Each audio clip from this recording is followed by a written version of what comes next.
یہ چیز میرے عزیز بابر اعظم کے لیے گڑھا کھودنے والے تمام لوگ خود اس گڑھے میں جا گڑے۔ جی ہاں دوستو، لگتا ہے بابر کی آہ لگ گئی وہاب ریاض اور ان کے ساتھیوں کو۔ سارا کچا چھٹا کھل گیا کہ آخر وہاب ریاض کو کیوں نکالا۔ سب سامنے آ گیا کہ پاکستانی کرکٹ کو لاحق یہ کینسر وہاب ریاض کس طرح T20 ورلڈ کپ میں ٹیم کی شکست فاش کا باعث بنا۔ اف توبہ، ایسی سرجری، اف، تبھی تو بڑے بڑے پلیئروں کی چیخیں نکل گئیں۔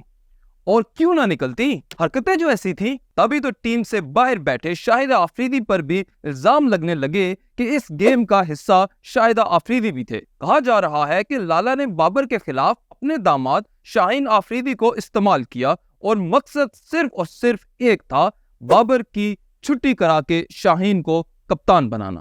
اور اس گھٹیا مشن میں وہاب ریاض نے ان کا بھرپور ساتھ دیا۔ جان بوجھ کر ورلڈ کپ ہروایا گیا قومی ٹیم کو تاکہ بابر کی کپتانی سے چھٹی ہو جائے۔ معاملہ یہ ہے کہ سورسز کلیم کر رہے ہیں کوچز نے chairman P C B Mohsin Naqvi کو رپورٹ دی کہ شاہین آفریدی کا مینجمنٹ اور کوچز کے ساتھ رویہ نہایت برا تھا، مگر مجال ہے جو وہاب ریاض اور عبدالرزاق نے شاہین کے پر کاٹے ہوں، اسے لگام ڈالی ہو۔ اسی لیے تو جائزہ لیا جا رہا ہے کہ شاہین آفریدی کے خلاف کوئی ایکشن کیوں نہیں لیا گیا۔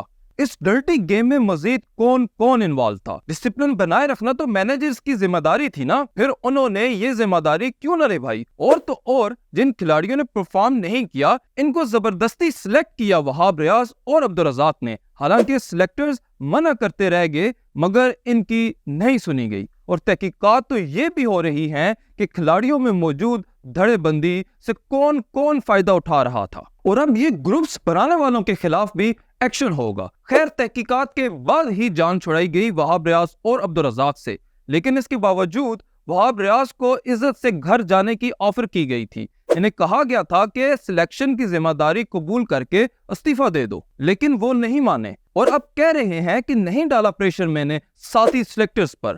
آخر ایک شخص کیسے باقی 6 لوگوں کو دباؤ میں لا سکتا ہے؟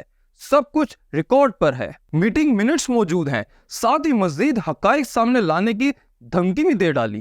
مگر سوال یہ ہے کہ کیا سب لوگ غلط ہیں اور صرف وہاب ریاض ٹھیک ہیں؟ شاہد آفریدی کو وہاب ریاض کیا اور کیوں اسپیشل فیور دیتے رہے؟ ورلڈ کپ اور اس سے پہلے ٹورز میں وہاب ریاض کی وجہ سے ٹیم میں کیا کیا خرابیاں آئیں؟ باقی پلیئرز کس وجہ سے گھٹیا حرکتیں کرتے رہے؟ اور جب یہ سب پی سی بی کی ناک کے نیچے ہو رہا تھا تو کیا بھنگ پی کے سو رہا تھا کرکٹ بورڈ؟ یہ سب اور مزید بہت کچھ ہم آپ کو بتلائیں گے اس ویڈیو میں، مگر اس سے پہلے ہمارا فیس بک پیج فالو اور لائک کر لیں، جبکہ ہمارا یوٹیوب چینل سبسکرائب کر کے گھنٹی بجا دیں۔ تو دوستو، کوچز سمیت کسی کو بھی وہاب ریاض سے کوئی دشمنی نہیں، اس کے باوجود انہوں نے وہاب ریاض کے خلاف رپورٹ دی تو اس کی کوئی نہ کوئی وجہ تو ہوگی نا۔ کوچز نے کنفرم کیا کہ حالیہ دوروں میں ٹیم میں لابی سامنے آئیں، کھلاڑی ایک دوسرے کے خلاف باتیں کرتے جس سے ماحول خراب ہوا، پلیئرز کو فیملی ساتھ لے جانے کی اجازت دینے کا غلط فیصلہ کیا گیا، تبھی تو انہوں نے نہ تو کھیل پر فوکس کیا اور نہ ہی ڈسپلن کی پابندی کی۔ کرفیو ٹائمنگ تک کی پابندی نہ کروا سکے وہاب ریاض اور مینیجر منصور رانا۔ شاہین آفریدی کے روڈ بیہیویئر پر کوئی ایکشن نہیں لیا گیا، اسی لیے دونوں کی چھٹی کرا دی گئی، مگر وہاب ریاض ہیں کہ غلطی ماننے کو تیار ہی نہیں، وہ تو خود کو بے قصور ثابت کرنے پر تلے ہیں۔ کاش کوئی ان سے پوچھے کہ انہوں نے شاہین آفریدی کو کیوں نہیں قابو کیا؟ کیا وہ یہ سب اپنے دوست شاہد آفریدی کے کہنے پر کر رہے تھے؟ کیا اصل مقصد بابر کو کپتانی سے ہٹا کر شاہین آفریدی کو کپتان بنانا نہیں تھا؟